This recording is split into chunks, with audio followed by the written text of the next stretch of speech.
When I first realized that I needed help, I had no one to turn to.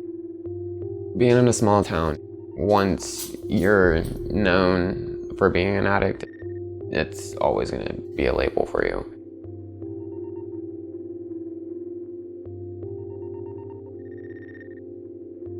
The opioid crisis is killing tens of thousands every single year.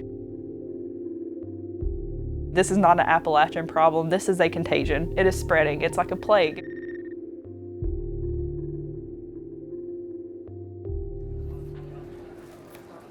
I'm Nikki King. I'm from the CADS Program in Ripley County, Indiana. We're located in the Ripley County Courthouse, which is in Versailles. We are a 8-month program, so it's pretty intense. It includes intensive outpatient program, so that is 9 hours of therapy a week. We also do individual therapy, we do family therapy, we do dietetic consults, we do peer recovery coaching. We don't really believe in substance use as a disease in and of itself. It's usually a symptom of a lot of different things that are kind of happening with that person, be it trauma or mental illness or systemic failures of the safety net in rural communities. So we look at how do you address all of that at once. Thank you. Thank you. Welcome. Great to hear from you. I used to run Okay. We're using a very similar strategy with similar... I would love to. I go all over the country helping people do this, so I would love to help you guys if you need me. Ripley County is very close-knit. Everybody knows each other. It's a slower pace. Good evening once again, fans. I'd like to welcome you to South Dearborn High School. When I first moved here 5 years ago, there was so much of, well, we had that one overdose, but that doesn't happen here. And then it happened more, and it happened more, and it happened more, and now people are just starting to get to the panic.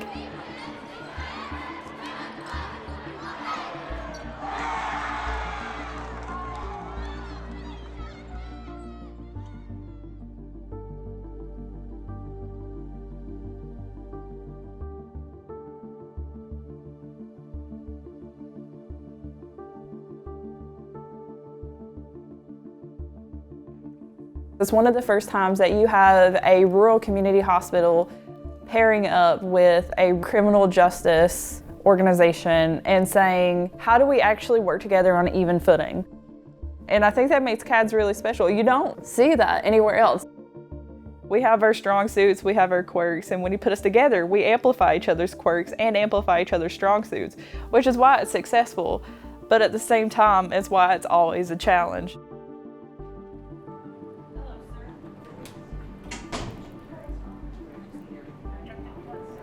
All right, our treatment updates. Let's talk about our most recent client that just got released from DOC. We pull together all the people who represent different resources in our community, and we point them at the patient and say, here's what they need, how are we going to make it happen? And we don't leave the room until it does. All right, let's look at our phase 3. I know that we're pretty backed up right now on new appointments with Dr. Dole, so it might be an extended wait before we can get a new patient in with him. We are looking at extending his time, so we'll have an extra day. Before we had CADS, people would just get arrested and they'd be sent to probation, and probation would try to find some kind of treatment, but it wasn't there. And so they'd end up right back where they started, and the cycle repeats itself over and over and over until they die. Now that we do have treatment, it's created a new way.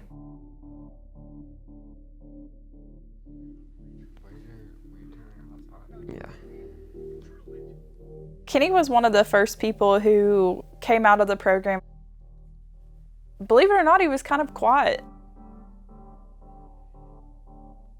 The first time I used, it was the most euphoric, like, rush I had ever felt in my life. And I knew then that I was not gonna stop.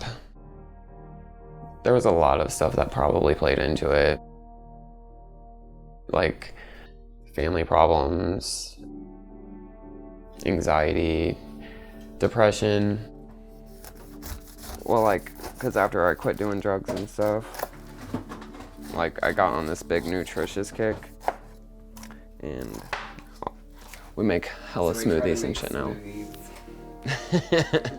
A lot of smoothies.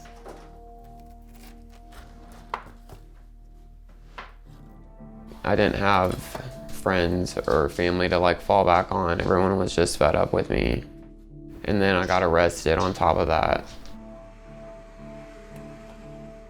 My probation officer said that I needed to be into this program regardless of whether I wanted to or not.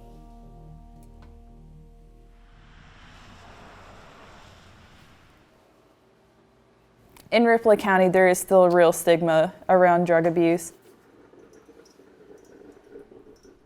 I feel like so many of these problems are super fixable, and I get really frustrated that nobody else sees it. I get really frustrated that nobody else is willing to try. I get away with some of my feistiness for being Appalachian. If you've been around Appalachians a lot, it's just expected. We get fired up easy.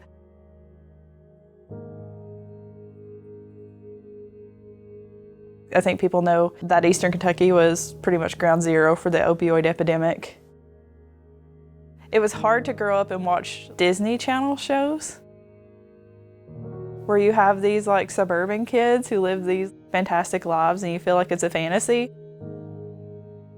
By the time that I was 12, at one of my friend's birthday parties, I found her mom passed out. I don't think there's anybody in any rural community in the country that hasn't lost someone. All right, so this is just peers in recovery helping peers in recovery, man. We get together, we help each other, and it's just how we get better. There's actually 4 people with us tonight in phase 3 of CADS, and they graduate March 11th, so pretty awesome. I guess one of my biggest regrets through my addiction would be not being a parent, putting dope, men, money, careless, reckless actions before my kids. I have to live with that. So I was one of the functioning addicts that never thought it was a problem, right? The people that disconnect themselves or stop reaching out, they relapse, they go to an institution, or they die.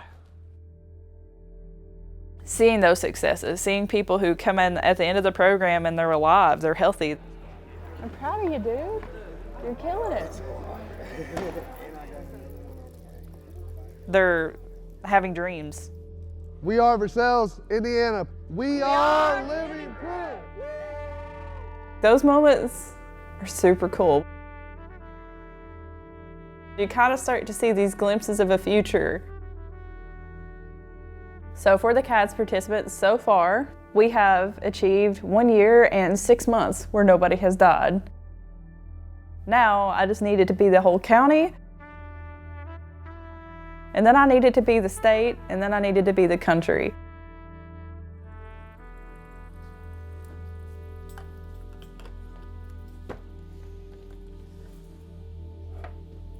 I am a manager at McDonald's.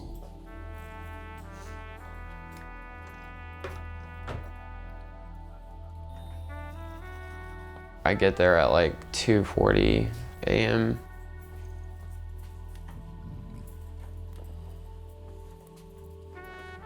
Yeah, I gotta tell. Gosh, it snowed a lot. After like a lot of therapy and a lot of ups and a lot of downs. I've been sober for about 1.5 years.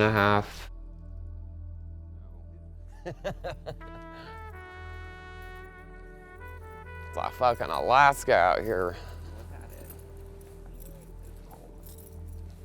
It's gonna be a good day.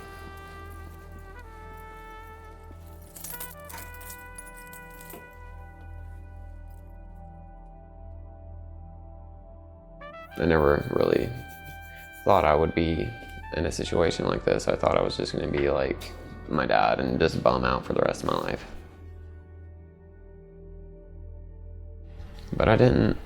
I'm back.